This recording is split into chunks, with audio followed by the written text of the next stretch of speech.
immersing ourselves in a really fascinating stack of sources.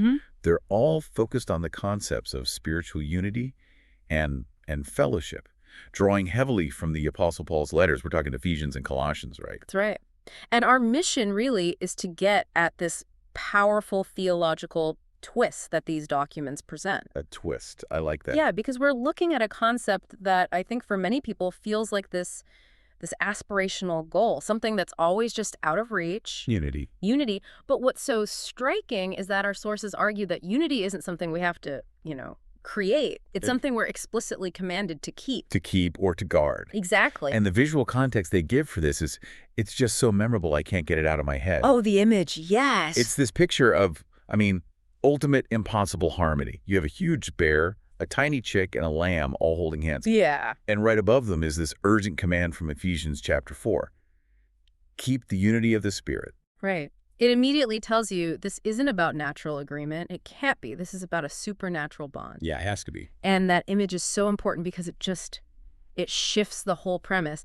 If the unity is already there, already established, Then the question changes completely. it does. It's no longer how do we achieve oneness. It's, okay, what is destroying the oneness that already exists? And the sources you provided, they really couldn't overstate the importance of this. Paul elevates unity to, the single most important goal of the church. He does. It's paramount. It even echoes what the sources call the very prayer of Jesus in Gethsemane. the night before the cross. Yes, from the Gospel of John, this plea for his future followers to be unified. And he doesn't just say it once. He repeats it 4 times. 4 times. And the gravity of that moment. You have to picture it. Jesus is sweating drops of blood as he's facing the cross, and this is what he's praying for. The unity of believers. That establishes a foundational truth for Paul. When you realize the immense cost that was already paid for that relational perfection, it just completely changes how you see the instruction to maintain it. It's not a suggestion. Not at all. It's the fulfillment of a Gethsemane promise. Okay, so let's really unpack that theological twist. We keep seeing that phrase from Ephesians 4.3, make every effort to keep the unity of the Spirit. If unity is the great spiritual struggle, why are we told to keep it and not to create it?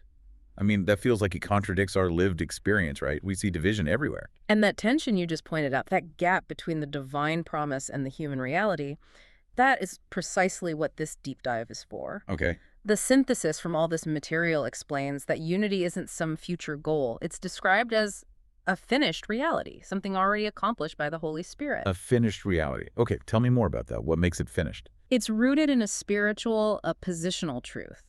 The logic is this. Because the Holy Spirit indwells every single believer, we are, positionally speaking, already interconnected. So it's a fact, not a feeling. Exactly.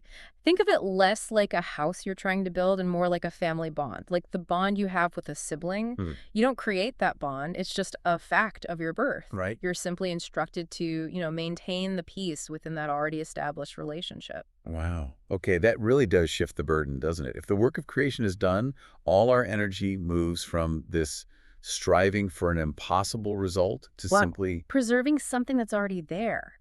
An invaluable asset. We're called to maintenance, not creation. Right. And this gets back to the tension you mentioned, the why do we still struggle question. Yeah, if it's finished, why is it so hard? The sources suggest that the finished reality is our divine position. Our struggle is in the experiential reality. It's our human failure to live out that established truth. So we're just failing at the maintenance part. We're failing at maintenance. The unity exists whether we feel it or not, and our job is to align our actions with that fundamental existing truth. That makes so much sense. The problem isn't the foundation, it's our poor maintenance skills. Well said. So if we're focusing on maintenance, how do we do that? Yeah. How do we keep this finished unity? We need some tangible tools, and the sources seem to point away from, big programs or structure. Yes, and straight toward individual character. Okay. That's the beautiful practicality of the instruction.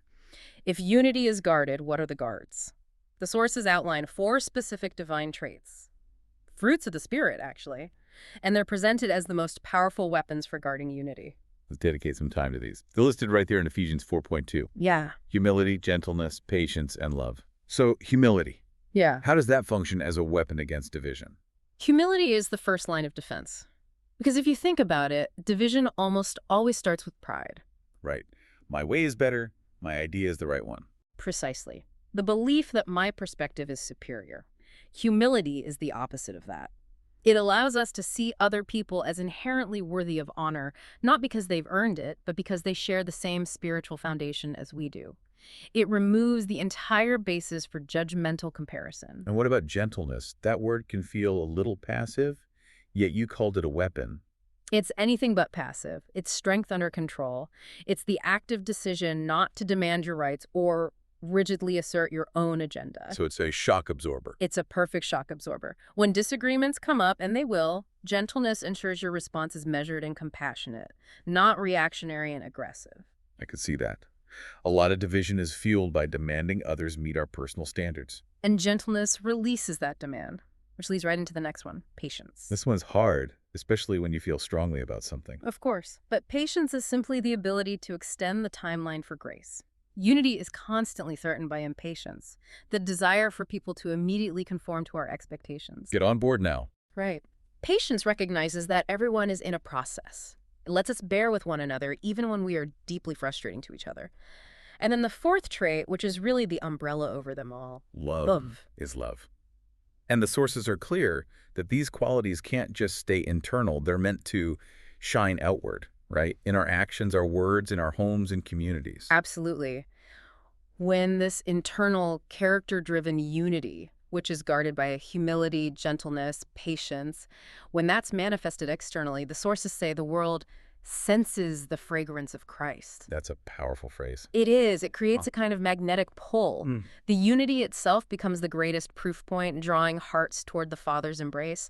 People just recognize something that is fundamentally different and whole. Okay, here's where it gets really interesting for me, because we all know where unity often breaks down, especially in more structured communities. The sources explicitly warn against a common destroyer of all this maintenance work, conditional rules. This is such a powerful warning. The sources argue that we have this natural human tendency to regulate relationships. We think if we just establish enough clear boundaries and rules, unity will just happen. If everyone just follows my list, we'll all get along. Exactly. But when rules, and by that we mean conditional human standards, when they come first, they inevitably lead to judgment, pride, and ultimately division. They turn fellowship into a performance test. And if unity is already a finished reality, as you said, established by the Spirit, then attaching our own little conditional rules to it is basically the act of actively tearing it apart. You're weaponizing standards against the peace that already exists. So if rules are the danger, what's the single non-negotiable binding agent? The sources are crystal clear on this. The only true key to preserving unity is the unconditional love of Christ. That deep, self-sacrificial agape love. There's that powerful verse in Colossians, right? Colossians 3:14. It says, "Above all, clothe yourselves with love, which binds us all together in perfect harmony." Clothe yourselves with love. I love that phrasing. It suggests an active choice you make every single day, like getting dressed in the morning. It is a choice. And the reason this love has to be unconditional is rooted entirely in its source. Christ's love for us, he loved us to the point of death on the cross. Right. The cross is the place where the need for our human conditions was just utterly defeated. He didn't wait for us to be perfect to love us. He loved us while we were still failing. So the foundation of this unity is that the victory over imposing conditions on each other was already won at the cross. It's already won. We don't have to fight to earn it or police others to conform. We just operate from the understanding that acceptance is a settled matter. And that makes the practical application, well, maybe not easy, but straightforward. Straightforward is a good word.